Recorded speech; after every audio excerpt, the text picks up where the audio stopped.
Hello guys, welcome to common man reviews. Recent గా అల్లు శిరీష్ గారు act చేసిన బడ్డీ మూవీ ట్రైలర్ రిలీజ్ అయింది. చాలా రోజుల తర్వాత ఆయన ఒక మంచి యాక్షన్ ప్యాక్డ్ ఎంటర్టైన్మెంట్ మూవీతో మన ముందుకు వస్తున్నారనిపించింది. అయితే ఈ బడ్డీ మూవీ టెడీని ఇన్స్పైరింగ్ గా తీసుకొని తీసిన మూవీ అని చెప్పొచ్చు. బట్ కాకపోతే స్టోరీ సేమ్ ఉండకపోవచ్చు అనిపించింది.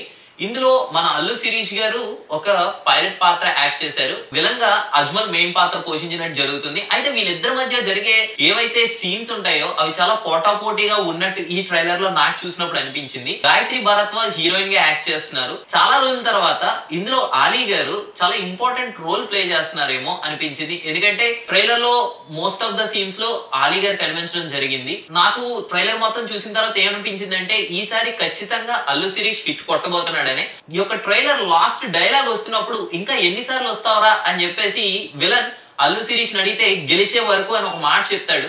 అది తన పర్సనల్ లైఫ్ ని రిలేట్ చేసుకుంటూ చెప్పాడేమో అని నాకైతే అనిపించింది. We're wishing very best to Allu Sirish that ఖచ్చితంగా ఈ మూవీ హిట్ అవ్వాలని. ఓవరాల్ గా ట్రైలర్ చూసినట్లయితే నాకైతే బాగా అనిపించింది. బట్ ఎగ్జిక్యూషన్ ఏ విధంగా ఉన్నది లేదా అల్లు శిరీష్ యాక్టింగ్ గానీ ఇదంతా కూడా మనం థియేటర్ లోనే చూడాలి. ఇటువంటి హానెస్ట్ అండ్ జెన్యూన్ రివ్యూస్ కావాలనుకుంటే మా ఛానల్ సబ్స్క్రైబ్ చేయండి. అంతేకాకుండా మీ ఫ్రెండ్స్ అండ్ ఫ్యామిలీ కూడా షేర్ చేయడం మర్చిపోకండి. Okay, thank you.